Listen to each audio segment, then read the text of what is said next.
Hora de mais um dia, sexto dia, que significa que é o terceiro dia de perna. E é a mesma coisa de sempre, né? É a vida. E é 11 e tanto da noite, já quase meia-noite. Acabei de comer ali um bocado de comida, tô cheio, não consigo nem me mexer direito, então vai ser aquela porcaria de sempre. He actually got his Taekwondo black belt at 18. He puts the mixed in martial arts. His style mixes multiple disciplines like capoeira and boxing. He got into MMA as a way to provide for his family, but his real passion was always boxing. That's one of the reasons why he kept boxing after his UFC run. Now, let me take you back to UFC 126, Anderson Silva versus Vitor Belfort. Belfort had 19 wins, 13 finishes, and 8 losses. A confident powerhouse and former champion with the fastest hands in the division. He brought chaos to his opponents. Fun fact, Silva had said before that one of his dream opponents was Vitor Belfort, since they were fellow Brazilian legends and all. But when they met inside the cage, well, it kind of sucked, to be honest with you, until it didn't. The bout started off slow. Fans were chanting Vitor Belfort's name and booing Silva because many felt the champ hadn't been putting on a show for them in his last few bouts. And as a wise man once said, the people pay pay-per-view for really fight. And I'll be honest with you, I was one of them. During my introduction to MMA, I heard so much about Silva. But truth be told, I nearly fell asleep watching this live. And yes, I was still a casual, but I'm not exaggerating when I tell you, during the first 90 seconds, neither fighter attempted to strike. They stood in front of each other and cautiously walked around like they were playing musical chairs. And then, it took them nearly another minute to throw a second strike. Bro, when I tell you I was about to turn it off, I'm glad I didn't though, because I was about to witness one of the greatest moments in sports history. Belfort landed some leg kicks, and Silva was doing his signature hand fakes. Then Belfort tagged him, and that's when the show really got started. The Spider landed a knee strike to the body and showed off his head movement for a bit. Belfort kept charging forward. Silva had more composure, and then it happened. He blasted Vitor Belfort with a front kick right to the chin, and if you look close enough, you could see his soul leave his body. Just like that, the bout was over. The front kick heard around the world. One of the most famous counters in MMA history. It's not like Silva never used his legs though. Let me explain. The leg kicks, unless it snaps. Sorry, we had to make the joke. It was right there. Love you, Silva. All jokes aside though, the Spider's leg kicks were a huge part of his game. Silva dismantled his opponent's legs piece by piece. And once their movement was gone, so was any chance they had left. Like most Brazilians, Silva loved football growing up, and still does. Maybe all the football games he played as a kid helped him develop strong legs. Who knows? What we do know is that unlike Pele or Kaká, Silva used his leg strength to kick humans instead of footballs. And if you want a prime example of this, let me take you back to UFC 134. Anderson Silva versus Yushin Okami. Okami had 27 wins, 10 finishes, and 5 losses. Okami was a stoic grappler with discipline. There was a backstory here. Back in 2006, before Silva hit his stride in the UFC, he fought Okami. Silva was dominating until Okami shot for a takedown and Silva blasted him with an illegal upkick while Okami was still grounded. Okami couldn't continue, so Silva lost by DQ. Obviously, it wasn't a real loss, but it stung. Okami was the last man to technically beat him, so this was Silva's revenge arc. Fast forward to 2011, Silva was deep into his title reign, cleaning out the middleweight division on a ridiculous win streak. But Okami was having a solid run too, and became the #1 contender. Here's where things got spicy though. Okami told the media he had Silva's number because of that DQ win. Obviously, the champ took that personally. He called Okami disrespectful for acting like he actually beat him, and vowed to settle the score. Oh, by the way, UFC 134 was held in Rio. Yep, the first Brazil UFC event in 13 years. The crowd was electric, and there was a special atmosphere. It was a homecoming for the Spider. National pride mixed with a personal grudge. Okami came in with his usual game plan. Cansa mais a perna fazer aquilo do que o abdômen. Heavy match. But Silva was in superhuman mode, bro. Hands down, smiling and dodging punches like it was Michael Jackson. In the first round, Silva toyed with him, reading everything he did.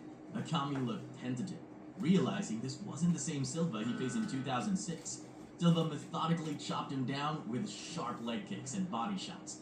He kept him guessing, managing range and setting traps to counterstrike. In the second round, Silva ramped it up. He taunted him, but landed jabs and uppercuts. He dropped Okami twice, and after the second time, he finished him. He broke Okami's base with the leg kicks, slowed him down, and finished him like clock. Beautiful strategy. But sometimes Silva was just awkward, in a good way. Let me explain. Awkward angles. Silva always said his idols were Bruce Lee and Muhammad Ali. You could feel that in his swagger. The hands down style, head movement, and charisma. He's obsessed with Bruce Lee movies, collects action figures, and is a huge comic book fan that loves Spider-Man. In other words, that guy's a nerd. But what happens when a nerd fights another nerd? One who loves anime so much he was nicknamed after one. Except in this case, both nerds are world-class combat warriors who can dismantle you with ease. Oh, and speaking of nerds, if you're an MMA nerd like me, subscribe for more breakdowns like this. Now, let me take you back to UFC 234. Israel Adesanya versus Anderson Silva. Adesanya was undefeated with 15 wins and 13 finishes. Izzy was a striking savant, fresh off melting Derek Brunson and had more hype than a Tarantino movie. At 43, no longer in his prime, Silva walked into the octagon against a younger, faster version of himself. On paper, it was goodbye, but in practice, it was a confusing, awkward stress test for the new middleweight king. Izzy was expecting a clean chess match. Instead, he got a weird geometry pop quiz. Silva's awkward angles and unpredictability were on full display that night. Because he was older, he relied heavily on his fight IQ and creativity. Silva was leaning, baiting, throwing lead elbows, front kicks, and jabs from funky positions. He'd tilt off center, raise the knee halfway, switch tempo mid-combo, and then fire something unexpected through a gap Adesanya forgot to close. The Spider made it awkward on purpose, and that slowed Adesanya down. It made him second-guess himself mid-bout. Despite being one of the most lethal strikers ever, Silva was always super respectful and openly emotional about martial arts. He cried after this, praised Izzy, and said, "Now you're the best." From Izzy's Bruce Lee pose to their emotional post-bout combo, this looked straight out of a movie. It was a passing torch. Alright, enough with all these feelings. Let's move on to some striking, because that's what men do. Elbows for days. Have you ever seen Troy Ferguson elbow metal poles in training? The Spider wasn't doing all that in his training camps, because, he's smart. But once he got to the octagon, especially on the ground, a guy was out there throwing elbows like his nickname was El Cuckoo. Hold on, I'm talking about it. Let me take you back to UFC 67. Anderson Silva versus Travis Lutter. Lutter had 9 wins, 7 finishes, and 3 losses. Lutter was a Brazilian Jiu-Jitsu black belt and winner of the Ultimate Fighter 4. They called him the Michael Jordan of Jiu-Jitsu, and he was focused on grounding the Spider. But this was one of the strangest title defenses in UFC history. Silva was fresh off wrecking Rich Franklin, and was the newly crowned middleweight champion. Everyone was buzzing whether his flashy style could hold up, or if Franklin just got caught. Lutter had won TUF, which gave the winner a title shot at 185, a pure grappler who was supposed to test Silva's ground game, since the Spider was known mostly for his striking. But chaos hit before the fight even started. Lutter came in over the middleweight limit, missing the weight by 2 pounds. The main event was no longer for the title. It was a bad look for Lutter, and super anticlimactic for fans. But nonetheless, we still had action. During the first round, Lutter came out exactly as planned. He took Silva down and started working from top position. It looked dicey for the champ because Lutter was landing some heavy ground and pound elbows. Apparently, nobody told my man that the last thing you want to do is trade elbows on the ground against Anderson Silva. Silva's guard was tested hard, and for a second it looked like we could have seen an upset brewing. But the Spider adjusted in the second round. Even though Lutter got him down again, Silva stayed calm, locked in a triangle choke, and added his trademark elbows from the bottom. He let that boy know who the Elbow King was right then and there. The triangle was tight, and Lutter, exhausted from cutting weight and grappling, was stuck. He tried to hang on, but eventually tapped at 2 minutes and 11 seconds in round 2. The Spider showed the world his ground game was no joke. Lutter, meanwhile, was criticized for missing weight and blowing his big shot after a strong start. The champ's submission win made it clear. You couldn't just wrestle or grapple your way to victory. You had to be perfect everywhere. Because on top of all his skills, Silva had another biological advantage you couldn't train for. The Power Ranger. Not only was Anderson Silva 6'2", but he also had a ridiculous 77.5-inch reach, which made him a nightmare for other middleweights at the time. For context, most middleweights at that time were around 6 foot, with an average reach of 73.5 inches. Silva wasn't just tall.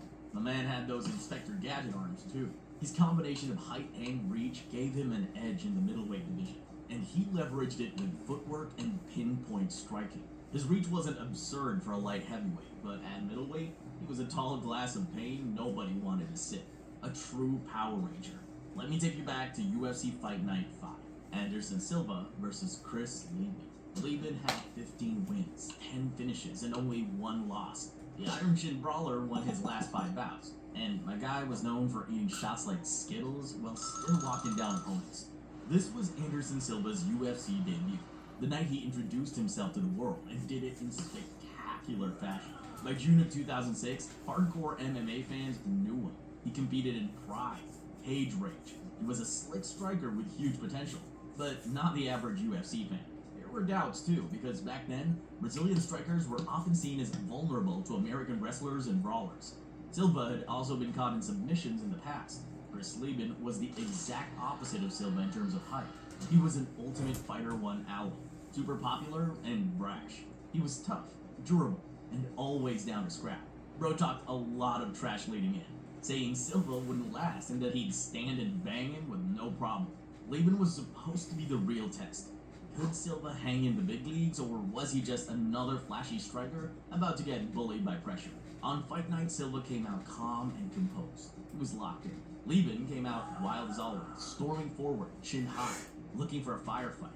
But within seconds, Silva was landing jab cross combos and pinpoint leg kicks. You could feel the vibe in the arena change. Lieben kept pushing forward. Silva had surgical precision. He dropped Lieben with a sharp knee and right hand combo. Lieben still got up. Silva didn't let him off the hook though.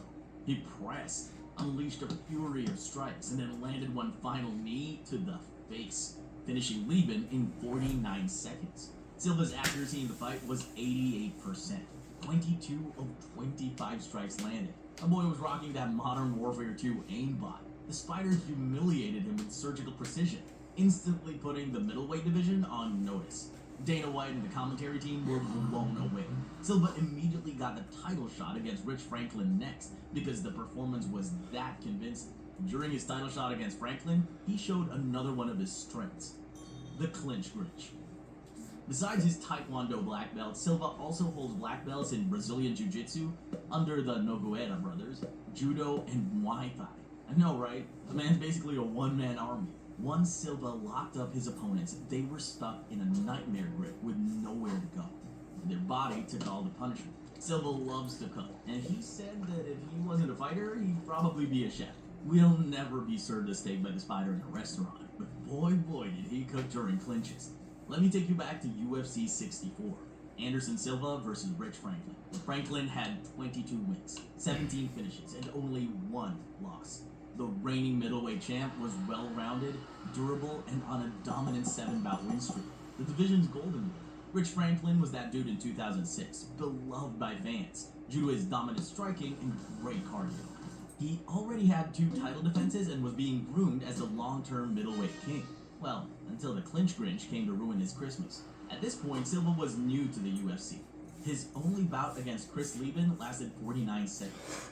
Most people assumed Franklin's well-rounded skill set, toughness, and championship grit would test Silva. This was his first title shot. The aura wasn't fully there yet. This was his opportunity to prove if he was really championship material or not. Most fans didn't expect the Spider to run through the well-rounded champ. During fight week, Franklin talked about using his clinch game and dirty boxing to wear Silva down. Spoiler alert, it didn't age well, but it was a standard blueprint against strikers. Silva was calm and quiet. He just told us to wait and see. On fight night, Franklin came in confident, but early in round 1, the warning signs were there. Silva closed distance, grabbed the thigh plum clinch, and repeatedly kneed the champ. Franklin had no answer. Every time he tried to break the clinch, Silva framed perfectly, relocked, and drilled knees straight into his body and head. Franklin's nose was obliterated. He was stunned after realizing he was in there with a different type of striker. 4 minutes into round 1, Silva landed a nuclear knee to the face that dropped Franklin. The referee stepped in, and it was the beginning of a new era in the middleweight division. The MMA community was stunned. Silva demolished Franklin in what was supposed to be his comfort zone, the clinch. That was the night everyone found out Silva's Muay Thai clinch game was on another level. Silva brutalized Franklin with surgical knees and snatched the belt in the first round. It was the beginning of a very long spider web. The jokester. Growing up, Anderson Silva loved WWE. He always wanted to be a pro wrestler. His dream was to face guys like Ric Flair and Hulk Hogan, which explains his showmanship vein. The guy's goofball in the most complimentary way possible. He's released songs in Portuguese and posted videos of himself dancing. That's a big part of why Silva was so popular. The fact that he could be so nonchalant at times, even when the stakes were high. In true Brazilian fashion, he also grew up messing around with capoeira, a dance fighting art. You could see it peek out in his movement and playful feints. Need an example? Let me take you back to UFC 112. Anderson Silva versus Damian Maia. Seu quarto ou Maia terceiro? had 12 wins, 8 finishes, and only 1 loss. Submission Wizard was a human backpack with world-class jiu-jitsu.